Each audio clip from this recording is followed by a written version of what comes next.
Earlier, we told you about Trump and Cruz teaming up, well, sort of, to put pressure on John Kasich and force him out of the race. So what do both candidates want? Well, more delegates, of course. And you may have missed a big campaign story from the weekend. Cruz beat Trump in a key delegate battle at the GOP's North Dakota nomination convention in Fargo.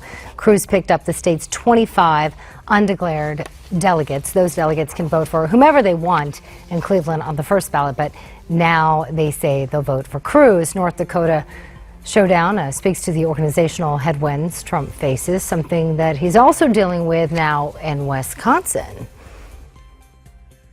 All right, joining us now to go in depth on this, Dick Morris, best-selling author of Power Grab, Obama's Dangerous Plan for a One-Party Nation, and Newsmax chief Washington correspondent John Gizzi. Gentlemen, it's great to have you with us today. Good to be here. Great to be here. All right, so we're going to get into some delegate rules, but I don't want to get into the weeds when we talk about a lot of differences between what happens in Tennessee, Louisiana, North Dakota, etc.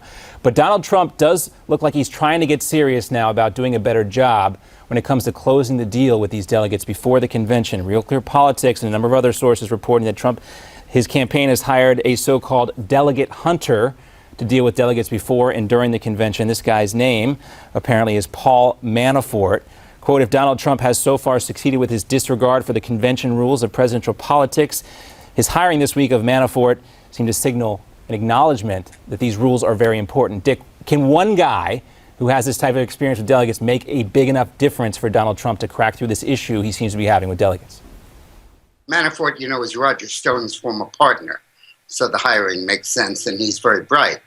But Trump needs to fund a whole operation. Cruz is about to run the table. If he wins 42 delegates in Wisconsin tomorrow, he won 25 in North Dakota on Saturday.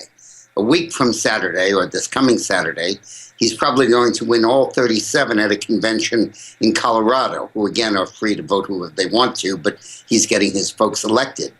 And that week he'll also pick up 14 at-large delegates in Wyoming.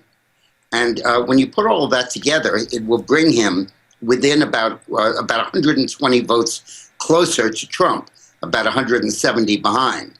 And 170 is a significant number, because that's the total Rubio has. And while Rubio will not throw them anywhere on the first ballot because he wants to stop Trump from getting a majority, you can bet that the vast majority of them are going to go with Cruz on the second ballot. Yeah, and just to give you guys an idea of how different these rules can be, I guess Alaska had awarded Rubio's delegates, split them up amongst Cruz and Trump, but Rubio said, no, I want them back so I can hand them out at the convention. That'll be interesting. Also, John, Corey Lewandowski is sort of in a shrinking role, according to several sources. Politico says it's natural for a campaign at this stage, but it's also an acknowledgement of Lewandowski's lack of experience in national campaigns.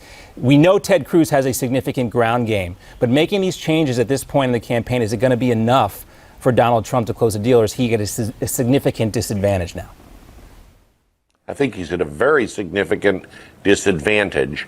Having people who understand the rules and what to do in the all-important rules fight over Rule 40B. That, of course, was the controversial measure passed in the twilight of the last convention in 2012, saying that one can only be put in nomination if he or she has a majority of delegates from 8 states.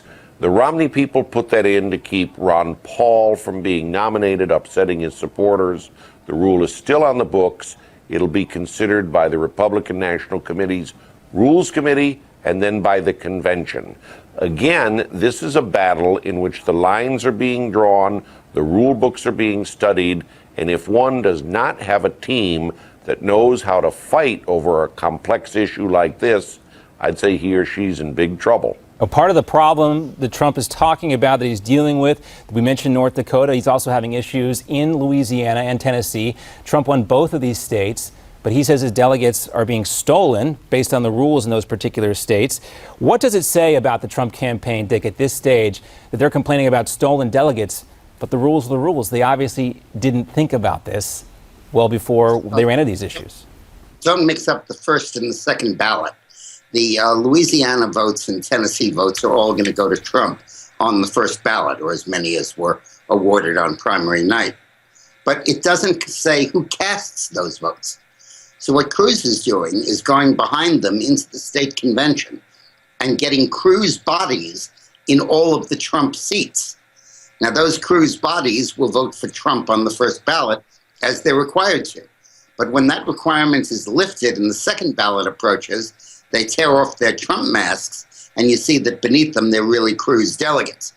And because Trump doesn't have the staff, the know-how, or frankly, the patience to be able to go state by state, delegate by delegate, lining up candidates, getting commitments, and fighting for support for people he never met before to be his delegates, we're going to find that an awful lot of those Trump delegates on the second ballot will get up, turn their coats inside out, and you'll see a Cruz sticker on them. Yeah, I mean, you think about the types of folks who go to these conventions, the folks who are normally elected delegates. They're not party outsiders. They're anything but their party insiders. We heard Ted Cruz, John, just talking about how there would be revolt if they don't go with either him or Donald Trump. But at the same time, if you listen to Dick, he's talking about kind of installing those same types of people, these insiders. Does he have any chance of getting exposed here on this issue? Because he's playing the insider game behind the curtain, but talking against it out in public.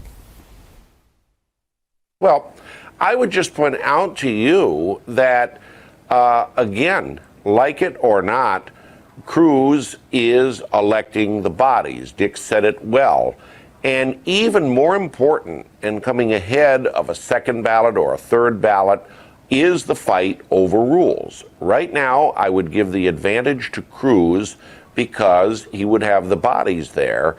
And I think he will be able to emerge on top in any rules fight. Now, he and Trump share a common ground in that both do not want to change the 8-state rule, which not only keeps John Kasich from being nominated, but keeps him from receiving any delegate votes from the convention floor. John Kasich made it clear to me when I saw him in Pennsylvania over the weekend, he wants that rule changed. Ted Cruz says to change this late in the game is ludicrous. That will be the battle that determines a very key part and is a key pathway as to who is the nominee. All while Paul Ryan is sitting there as chairman of the convention with the gavel. It's going to be quite interesting. And I'd point everybody to check out Newsmax.com. You can get Gizzi's latest column about the Republican Leadership Conference in Pennsylvania. And Dick Morris has got a new one coming out tomorrow about this same topic. Gentlemen, thanks for your insight. Great to have you here on Newsmax Now. Still to come, religion versus big business. Found out the tough choice facing the Republican Party, the other crisis they're facing at the convention. It's going to be great.